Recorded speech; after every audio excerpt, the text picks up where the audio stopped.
നമസ്കാരം. ഈ വാർത്താപ്പകലിൽ ഇതുവരെ വന്ന പ്രധാനപ്പെട്ട വാർത്തകൾ സമഗ്രമായി പ്രേക്ഷകരെ അറിയിക്കുകയാണ്. വാർത്താസന്ധ്യ ആരംഭിക്കുന്നു. എല്ലാ പ്രേക്ഷകർക്കും സ്വാഗതം. ബീഹാറിൽ നിതീഷ് രാജ്.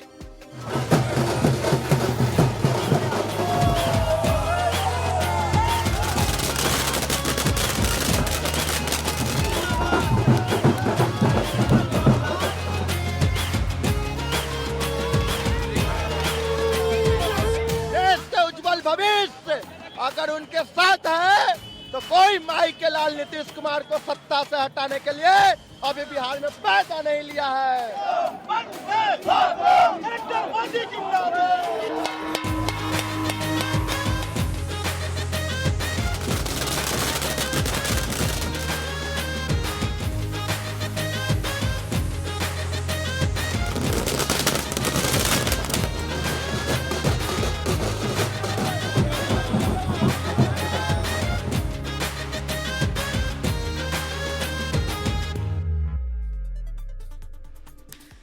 നാലിൽ 3 ഭൂരിപക്ഷവും കടന്ന് ബീഹാർ നിയമസഭാ തെരഞ്ഞെടുപ്പ് തൂത്തുവാരി NDA സഖ്യം. 243 സീറ്റിൽ 202 സീറ്റിലാണ് JDU, BJP, LJP സഖ്യം ലീഡ് ചെയ്യുന്നത്. മഹാസഖ്യത്തിൽ RJD മാത്രമാണ് 2 അക്കം കടന്നത്.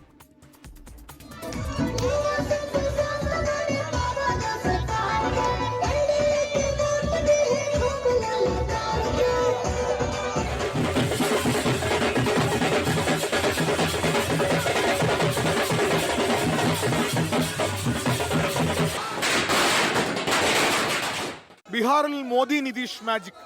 മഹാസഖ്യത്തെ തകർത്തെറിഞ്ഞ് NDA നേടിയത് ചരിത്ര വിജയം. 243-ൽ 200-ലേറെ സീറ്റുകൾ പിടിച്ചെടുത്താണ് JDU, BJP സഖ്യം വിജയക്കൊടി പാറിച്ചത്. SIR വോട്ടുകൊള്ള മുഖ്യമന്ത്രി നിതീഷ് കുമാറിന്റെ ആരോഗ്യം തുടങ്ങി പ്രതിപക്ഷ പ്രചാരണങ്ങളെ മറികടന്നാണ് NDAയുടെ പ്രകടനം. തെരഞ്ഞെടുപ്പ് വാഗ്ദാനങ്ങളും പ്രധാനമന്ത്രിയുടെ റാലികളും NDAയുടെ വിജയത്തിന് മാറ്റുകൂട്ടി. 80-ലേറെ സീറ്റിൽ വിജയിച്ചാണ് JDUവിന്റെയും BJPയുടെയും കുതിപ്പ്. കഴിഞ്ഞ തവണത്തേക്കാൾ ഇരട്ടിയോളം സീറ്റുകളിൽ JDU വിജയം. BJP കഴിഞ്ഞ തവണത്തേതിനേക്കാൾ സീറ്റുകൾ കൂട്ടി. ചിരാഗ് പാസ്വാന്റെ LJP NDA വിജയത്തിന്റെ തിളക്കം കൂട്ടി. കഴിഞ്ഞ തവണ ഒറ്റ സീറ്റിലൊതുങ്ങിയ LJPക്ക് 20-ലേറെ സീറ്റിൽ ജയം. രാഹുൽ ഗാന്ധിയും തേജസ്വി യാദവും ഒന്നിച്ചിറങ്ങിയിട്ടും മഹാസഖ്യത്തിന്റെ തോൽവിയുടെ ആഘാതം കുറയ്ക്കാൻ കഴിഞ്ഞില്ല. ഇത്തവണയും ദയനീയ പ്രകടനം. രാഹുൽ ഗാന്ധിയും തേജസ്വി യാദവും കൈകോർത്ത് നടത്തിയ വോട്ടധികാർ യാത്ര തെരഞ്ഞെടുപ്പിൽ അനുകൂലമാകുമെന്ന മഹാസഖ്യത്തിന്റെ സ്വപ്നം തകർന്നടിഞ്ഞു. NDAക്ക് ഇരട്ടിയിലേറെ സീറ്റുകൾ കുറഞ്ഞു. 60 സീറ്റിൽ മത്സരിച്ചെങ്കിലും 2 അക്കം പോലും കടക്കാനാകാതെയാണ് കോൺഗ്രസിന്റെ പതനം.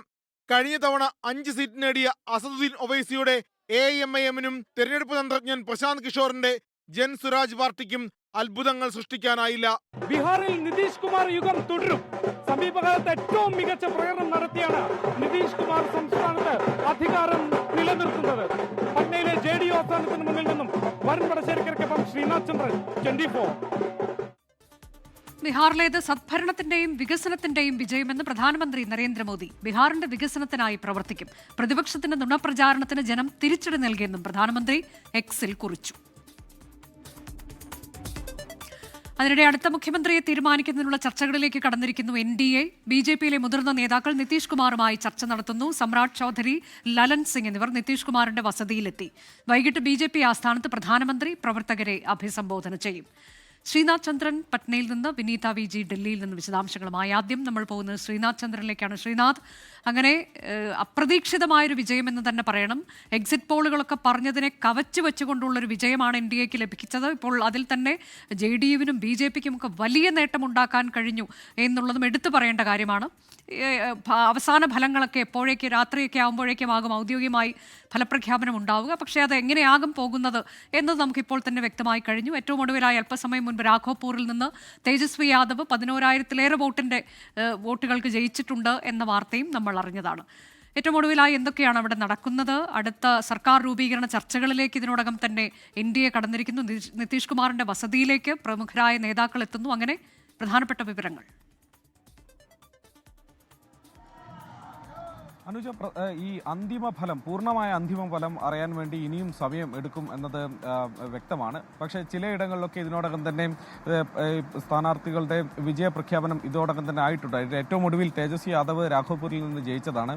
ആദ്യ ലാപ്പിൽ തേജസ്വി പുറകിൽ പോയതാണ് നമ്മൾ കണ്ടതാണ്. തുടർച്ചയായി പുറകിൽ നിന്ന ശേഷം അവസാന ലാപ്പിൽ തേജസ്വി തിരിച്ചു വരുന്ന കാഴ്ചയാണ് നമുക്ക് കാണാൻ കഴിഞ്ഞത്. അങ്ങനെയാണ് രാഘവപൂരിൽ തേജസ്വി പിടിക്കുന്നത്. ഏതായാലും സർക്കാർ രൂപീകരണം അടക്കമുള്ള ചർച്ചകളിലേക്ക് ഇനിയിപ്പോൾ മുന്നണിക്ക് NDAക്ക് കടക്കാം. അവർക്ക് ഇപ്പോൾ തന്നെ വ്യക്തമായ ഭൂരിപക്ഷം, അവർ സ്വപ്നം കണ്ടതിനേക്കാൾ വലിയ ഭൂരിപക്ഷം എന്ന് ഒരുപക്ഷെ നമുക്ക് പറയാം. 200 മുകളിൽ ലീഡ് ചെയ്യുന്നുണ്ട്. അതൊക്കെ തന്നെ വിജയിച്ച് വരികയാണെങ്കിൽ 200 മുകളിൽ സീറ്റുകൾ വിജയിച്ചു വരുന്ന മുന്നണിക്ക് സർക്കാർ രൂപീകരണ ചർച്ചകളിലേക്ക് അനായാസം കടക്കാം. അവിടെ ഇപ്പോൾ നിതീഷ് കുമാറിന് കൂടുതൽ അധികാരം ഈ കാര്യങ്ങളിലൊക്കെ കിട്ടാൻ പോകുന്നു, കൂടുതൽ അദ്ദേഹത്തിന് ഒരു വോയിസ് കൂടുതൽ വരാൻ പോകുന്നു എന്ന കാര്യത്തിൽ യാതൊരു സംശയവുമില്ല.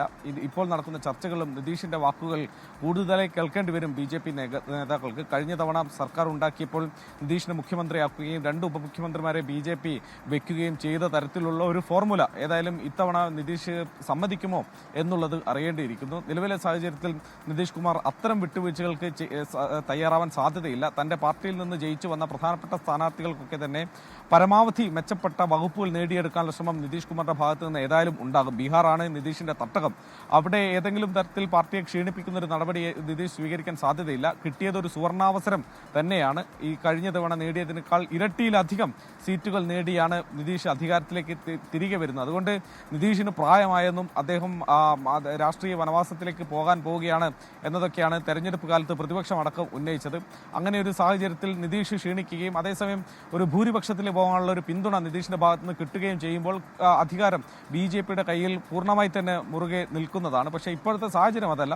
നിതീഷും ഒരു വലിയ ശക്തിയായി തന്നെ സംസ്ഥാനത്ത് നിറഞ്ഞു നിൽക്കുന്ന ഒരു സാഹചര്യമുണ്ട്. അതുകൊണ്ട് സർക്കാർ രൂപീകരണ ചർച്ചകളിൽ BJPക്ക് മുകളിൽ ഒരു സേ പറയാനുള്ള ഒരു അധികാരം നിതീഷിന്റെ കൈകളിലേക്ക് വന്നിട്ടുണ്ട്. ഇപ്പോൾ സാമ്രാട്ട് ചൗധരി അടക്കമുള്ള ഉപമുഖ്യമന്ത്രിയായിരുന്ന BJPയിൽ നിന്നുള്ള പ്രധാനപ്പെട്ട നേതാവ്, താരാപൂരിൽ നിന്ന് ജയിച്ചു വരുന്ന നേതാവാണ്. അദ്ദേഹം അടക്കമുള്ള ആളുകളാണ് ഇപ്പോൾ നിതീഷിന്റെ വസതിയിൽ വെച്ച് കൂടിക്കാഴ്ചകൾ നടത്തുന്നത്. ബീഹാറിൽ എന്ന് സത്യപ്രതിജ്ഞ ഉണ്ടാകും എന്നതടക്കമുള്ള കാര്യങ്ങൾ അറിയാൻ വേണ്ടി കഴിയും. നമ്മൾ പ്രതീക്ഷിക്കുന്ന ആ തീയതിയാണ് ഏറ്റവും അടുത്ത് നമ്മൾ ആദ്യം പ്രതീക്ഷിക്കുന്ന ഒരു വിവരം. അന്ന് എല്ലാ മന്ത്രിമാരും ഒരുപക്ഷെ സത്യപ്രതിജ്ഞ ചെയ്തേക്കില്ല. എന്നാൽ പോലും അത് എത്ര പേർ സത്യപ്രതിജ്ഞ ചെയ്യണം, ഏതൊക്കെ വകുപ്പുകൾ തീരുമാനമാകണം, അടിയന്തരമായി തീരുമാനമുണ്ടാക്കണം എന്ന കാര്യങ്ങളിലൊക്കെയുള്ള പ്രാഥമികമായ ചർച്ചകൾ ഇപ്പോൾ നടക്കും എന്നത് നമ്മൾ മനസ്സിലാവും. ഒപ്പം തന്നെ ഒരു കേട്ടസി എന്നുള്ള നിലയ്ക്ക് ഈ വലിയ വിജയത്തെക്കുറിച്ചുള്ള ചില സന്തോഷം പങ്കുവയ്ക്കുന്ന തരത്തിലുള്ള ഒരു കൂടിക്കാഴ്ച കൂടിയാണ് ഇപ്പോൾ നടന്നുകൊണ്ടിരിക്കുന്നത്. അനുജ, അതാണ് പ്രധാനപ്പെട്ട കൂടിക്കാഴ്ചകൾ ബീഹാറിൽ നടക്കുന്നു. നിതീഷ് കുമാറിന്റെ വസതിയിലെത്തി മുതിർന്ന നേതാക്കൾ നിതീഷ് കുമാറിനെ കാണുകയാണ്. വിനീത വിജിയിലേക്കാണ് ഇനി പോകുന്നത്. വിനീതയുള്ളത് ഡൽഹിയിലെ BJP ആസ്ഥാനത്താണ്. അവിടെ നിന്നുള്ള തത്സമയ ദൃശ്യങ്ങൾ ഇപ്പോൾ കാണാൻ കഴിയുന്നുണ്ട്. വിനീത, നമ്മൾ സാധാരണയായി സംസ്ഥാനങ്ങളിൽ BJP വലിയ വിജയം കൈവരിച്ചതിന് ശേഷം ഇത്തരത്തിലുള്ള പ്രധാനമന്ത്രിയുടെ അഭിസംബോധന കാണാറുണ്ട്. ബീഹാറിൽ BJPക്ക് വലിയ നേട്ടമുണ്ടാക്കാൻ കഴിഞ്ഞു. ബീഹാറിൽ വലിയ ഒറ്റക്കക്ഷിയായി മാറിയിരിക്കുന്നു. അത് BJPയുടെ ഏറ്റവും വലിയൊരു സ്വപ്നം കൂടിയായിരുന്നു. അപ്പോൾ അതിനുശേഷം പ്രധാനമന്ത്രി എത്തുകയാണ്. അദ്ദേഹം എന്താണ് പറയാൻ പോകുന്നതെന്ന് അറിയാൻ കാത്തിരിക്കുകയാണ് അണികൾ. എപ്പോഴാണ് അദ്ദേഹം എത്തുന്നത്? അനുജ, ഞാനിപ്പോൾ നിൽക്കുന്നത് അനുജ സൂചിപ്പിച്ചതുപോലെ തന്നെ BJP ആസ്ഥാനത്താണ്. നമുക്ക് കാണാൻ കഴിയുന്ന പോലെ പ്രവർത്തകരും നേതാക്കളും ഒക്കെ ഇവിടെ എത്തിയിട്ടുണ്ട്. എല്ലാവരും അദ്ദേഹത്തിനായി കാത്തിരിക്കുകയാണ്.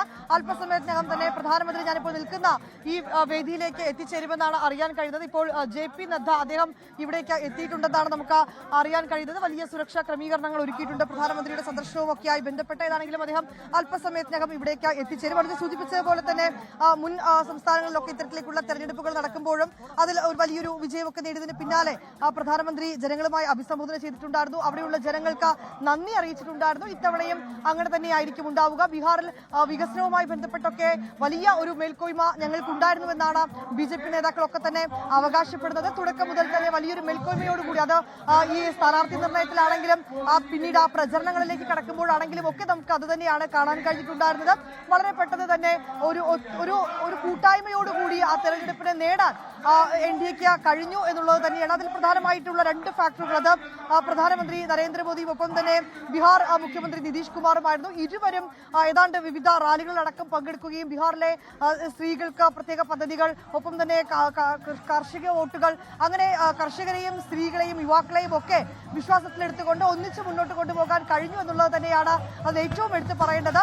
ഏതാണ്ട് എക്സിറ്റ് പോളുകൾ പ്രവചിച്ചതിനേക്കാൾ കൂടുതൽ സീറ്റുകൾ ഇത്തവണ ബീഹാറിൽ NDAക്ക് കൈവരിക്കാൻ കഴിഞ്ഞു. അത് നമ്മൾ നേതാക്കളുമൊക്കെയായി സംസാരിക്കുമ്പോഴും അവർ പറയുന്നത് വോട്ട് ചോരി അടക്കമുള്ള ആരോപണങ്ങൾ, രാഹുൽ ഗാന്ധി അടക്കം മുന്നോട്ട് വെച്ച ആരോപണങ്ങളൊക്കെ ബീഹാറിലെ ജനങ്ങൾ പൂർണ്ണമായും തിരസ്കരിച്ചിരിക്കുന്നു. ജനങ്ങൾ ഞങ്ങളുടെ വാഗ്ദാനങ്ങളെ വിശ്വസിക്കുന്നു, അവർ ഞങ്ങൾക്കൊപ്പമാണ് എന്നൊക്കെയാണ് നേതാക്കൾ പറയുന്നത്. ഇപ്പോഴും ഇവിടെ വലിയ തിരക്കുണ്ട്. വിവിധ സ്ഥലങ്ങളിൽ നിന്നൊക്കെയുള്ള പ്രവർത്തകരടക്കം ഇവിടേക്ക് എത്തിയിരിക്കുകയാണ്. അല്പസമയത്തിനകം തന്നെ പ്രധാനമന്ത്രി ഇവിടെ എത്തിച്ചേരും. രാവിലെ മുതൽ തന്നെ ഏതാണ്ട് ഒരു 8:30 ഒരു ലീഡ് നിര അനുകൂലമായി എന്ന് വന്നതോടുകൂടി തന്നെ പിന്നാലെ വലിയ തിരക്ക് തന്നെയായിരുന്നു. നമുക്ക് ഈ പാർട്ടി ഓഫീസിലടക്കം കാണാൻ കഴിഞ്ഞിട്ടുണ്ടായിരുന്നത്. വലിയ ആഘോഷമുണ്ടായിരുന്നു. ഇപ്പോഴും മോദിജി എന്നൊക്കെ മുദ്രാവാക്യങ്ങളൊക്കെ വിളിച്ചുകൊണ്ട് ആളുകൾ, പ്രവർത്തകർ ഇവിടേക്ക് അദ്ദേഹത്തെ കാത്തിരിക്കുന്ന കാഴ്ചയാണ് നമുക്ക് കാണാൻ കഴിയുന്നത്. അനുജ, അല്പസമയത്തിനകം ഡൽഹിയിലെ BJP ആസ്ഥാനത്തേക്ക് പ്രധാനമന്ത്രി എത്തും. ബീഹാറിലെ വലിയ വിജയത്തിന് ശേഷം അദ്ദേഹം അണികളെ അഭിസംബോധന ചെയ്ത് സംസാരിക്കും. ബീഹാറിലെ NDA വിജയത്തിന് പല ഘടകങ്ങളുണ്ട്. അതിലേറ്റവും പ്രധാനപ്പെട്ട ഒന്നാണ് മുഖ്യമന്ത്രി മഹിളാ റോസ്ഗാർ പദ്ധതി. RJDയുടെയും മഹാസഖ്യത്തിന്റെയും സ്വാധീന മേഖലകളിൽ NDA മുന്നേറ്റമുണ്ടാക്കി. റെക്കോർഡ് പോളിംഗ് ശതമാനം NDAയ്ക്കാണ് അനുകൂലമായത്. കഴിഞ്ഞ തവണത്തതിനേക്കാൾ 10% ഈ തെരഞ്ഞെടുപ്പിൽ പോളിംഗ് ശതമാനം കൂടിയത്. സ്ത്രീകളിൽ 71% പേർ വോട്ട് രേഖപ്പെടുത്തി. ഇത് NDAയെ തുണച്ചു. മുഖ്യമന്ത്രി മഹിളാ റോസ്റ്റർ പദ്ധതിയിലൂടെ 10,000 രൂപ വീതം ഓരോ സ്ത്രീയുടെയും അക്കൗണ്ടിലേക്ക് നിക്ഷേപിച്ച നീക്കം ഫലം കണ്ടു. ഓരോ കുടുംബത്തിലും സർക്കാർ ജോലി, സ്ത്രീകൾക്ക് പ്രതിമാസം 2,500 രൂപ തുടങ്ങി തേജസ്വി യാദവിന്റെ വാഗ്ദാനത്തെക്കാൾ ബീഹാർ ജനത വിശ്വസിച്ചത് ഡബിൾ എഞ്ചിൻ സർക്കാരിനെ. ഭോജ്പുരി മേഖല മഹാസഖ്യത്തെ കൈവിട്ടു. 21 സീറ്റാണ് ഈ മേഖലയിൽ നഷ്ടം. തിർഹത്ത്, മഗധ് മേഖലകളിലും മഹാസഖ്യത്തിന് തകർച്ച. സീമാഞ്ചൽ മേഖലയിൽ മാത്രമാണ് മഹാസഖ്യത്തിന് പിടിച്ചു നിൽക്കാനായത്. ഗ്രാമങ്ങളിലും നഗരങ്ങളിലും NDA മുന്നേറി. പിന്നാക്ക, അതിപിന്നാക്ക മേഖലകളിൽ NDAയ്ക്ക് വൻ മുന്നേറ്റം. RJDയുടെ പരമ്പരാഗത കോട്ടകളിൽ NDA സഖ്യം കടന്നുകയറി. 40ഓളം മുസ്ലിം സ്വാധീന സീറ്റുകളിൽ NDAയും മഹാസഖ്യവും ഒപ്പത്തിനൊപ്പം.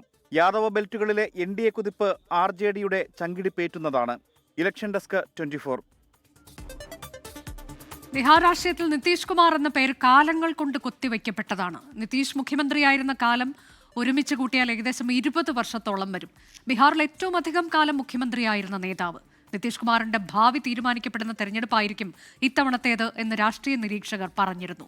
ബീഹാർ രാഷ്ട്രീയത്തിലെ എക്കാലത്തെയും ട്രംപ് കാർഡ് നിതീഷ് കുമാർ ഒരു തെരഞ്ഞെടുപ്പിനെ കൂടി മറികടന്നിരിക്കുകയാണ്.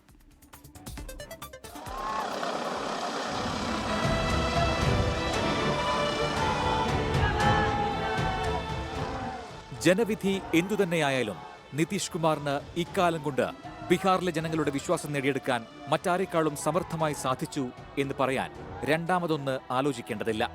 വിവാദങ്ങൾക്കോ ആരോപണങ്ങൾക്കോ കാലുമാറലുകൾക്കോ എണ്ണമൊന്നും ഇല്ലായിരുന്നെങ്കിലും തുടർച്ചയായി വിജയമുറപ്പിക്കാൻ നിതീഷ് കുമാറിന് സാധിച്ചു. उसके बाद इस तरह से हुआ है, तब इस बार फिर जो मौका मिला है, तो इस मौका के बाद आगे अब उन लोगों के लिए कोई गुंजाइश नहीं रहेगा, वो सब खत्म हो जाएगा. 9 തവണ ബീഹാറിന്റെ മുഖ്യമന്ത്രിയായ നിതീഷ് കുമാർ അവസാനമായി നിയമസഭാ തെരഞ്ഞെടുപ്പിൽ മത്സരിച്ചത് 2004-ലാണ്. അതിനുശേഷം ഓരോ തവണയും മുഖ്യമന്ത്രിയായത് ലെജിസ്ലേറ്റീവ് കൗൺസിൽ അംഗമായാണ്.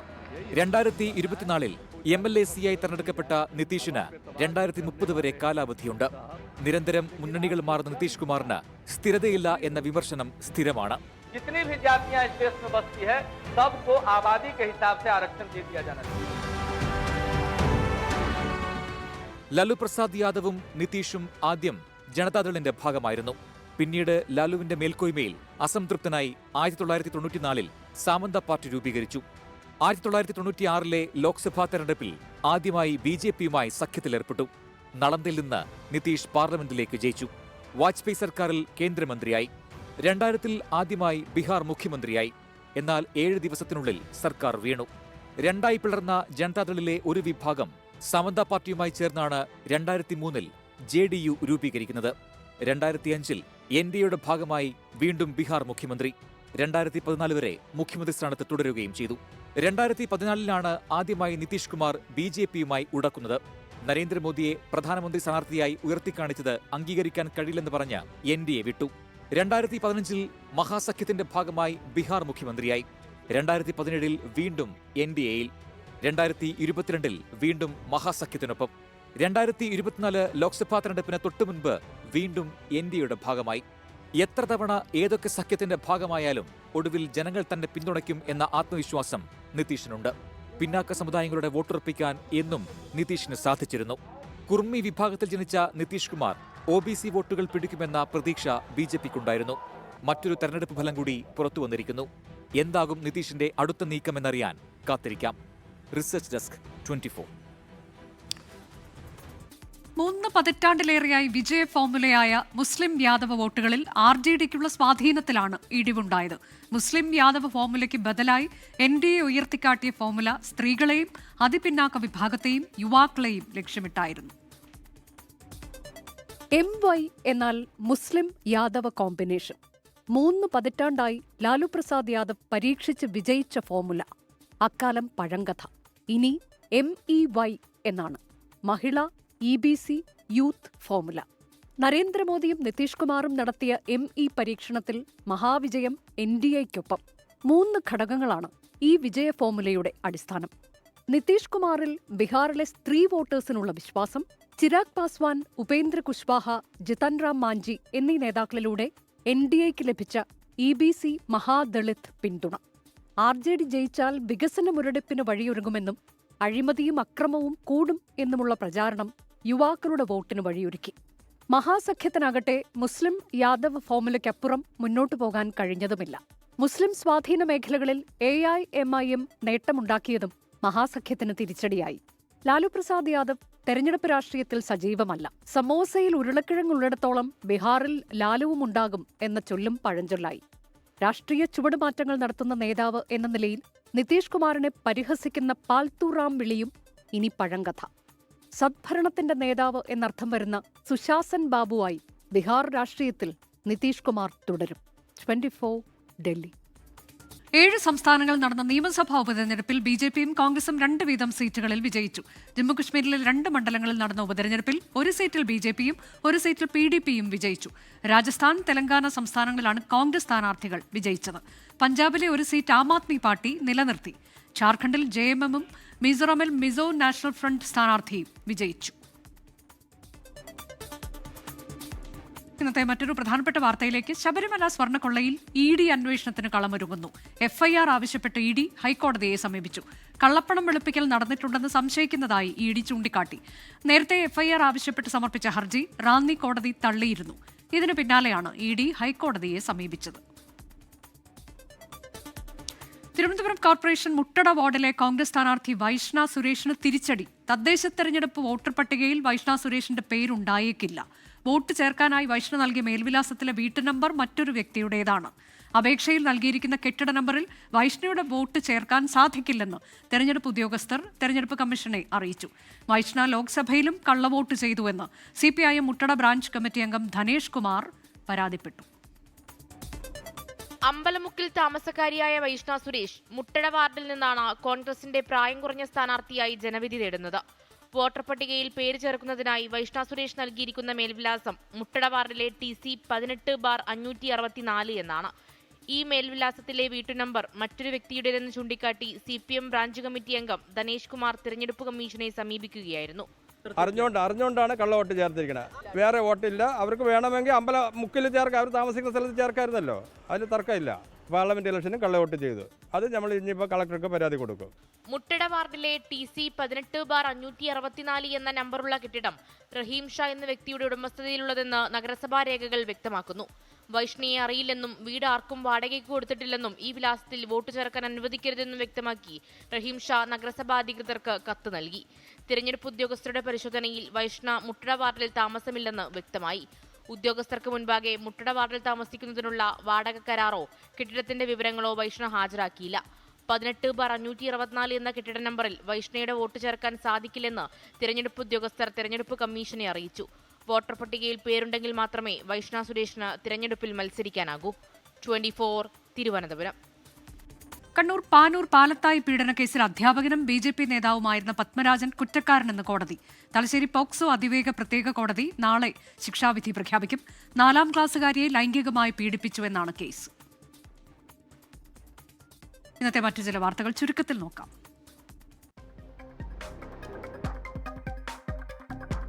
ചെങ്കോട്ട സ്ഫോടന കേസിലെ സൂത്രധാരൻ ഡോക്ടർ ഉമർ നബിയുടെ പുൽവാമയിലെ വീട് തകർത്ത് സുരക്ഷാ സേന നിലവാരം നിലനിർത്തുന്നില്ലെന്ന് ചൂണ്ടിക്കാട്ടി അൽഫല സർവകലാശാലയുടെ അംഗത്വം അസോസിയേഷൻ ഓഫ് ഇന്ത്യൻ യൂണിവേഴ്സിറ്റീസ് റദ്ദാക്കി.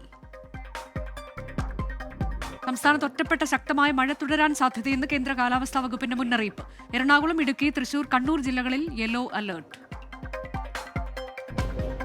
ശബരിമല സ്വർണ്ണക്കൊള്ളയിൽ തിരുവിതാംകൂർ ദേവസ്വം ബോർഡ് മുൻ സെക്രട്ടറി എസ് ജയശ്രീയുടെ അറസ്റ്റ് ഹൈക്കോടതി തടഞ്ഞു. മുൻകൂർ ജാമ്യാപേക്ഷ ചൊവ്വാഴ്ച പരിഗണിക്കാനിരിക്കെയാണ് നടപടി. തിരുവനന്തപുരം വർക്കലയിലെത്തിയ തമിഴ്നാട് സ്വദേശിയെ റിസോർട്ടിലെ നീന്തൽക്കുളത്തിൽ മുങ്ങി മരിച്ച നിലയിൽ കണ്ടെത്തി. കൊടൈക്കനാൽ സ്വദേശിയായ ദാവൂദ് ഇബ്രാഹിം സുലൈമാനാണ് മരിച്ചത്. പാലക്കാട് കൽപ്പാത്തി തെരുവുകളിൽ ഇനി രഥോത്സവ നാളുകൾ. ഉത്സവനാഥനായ കൽപ്പാത്തി വിശാലാക്ഷി സമേത വിശ്വനാഥ സ്വാമിയുടെയും പരിവാര ദേവതകളായ ഗണപതി, സുബ്രഹ്മണ്യ സ്വാമി എന്നിവരുടെയും രഥങ്ങൾ പ്രയാണം തുടങ്ങി. തിരുവനന്തപുരം SIT ആശുപത്രിയിൽ പ്രസവത്തെ തുടർന്ന് യുവതി മരിച്ച സംഭവത്തിൽ അണുബാധയുണ്ടായത് ആശുപത്രിയിൽ നിന്നല്ലെന്ന് വിദഗ്ധ സമിതി. അന്വേഷണ സംഘം DMEക്ക് റിപ്പോർട്ട് കൈമാറി. മരണകാരണം സ്റ്റെഫൈലോകോക്കസ് ബാക്ടീരിയയെന്ന് സമിതി. ലോകത്തെവിടെയായാലും ഏത് സമയത്തും 24 വാർത്തകളും ഓഗ്മെന്റഡ് റിയാലിറ്റി പാക്കേജുകളും എക്സ്പ്ലെയിനറുകളും വിശദമായി കാണാൻ ഞങ്ങളുടെ YouTube ചാനൽ നിങ്ങൾക്ക് സബ്സ്ക്രൈബ് ചെയ്യാം.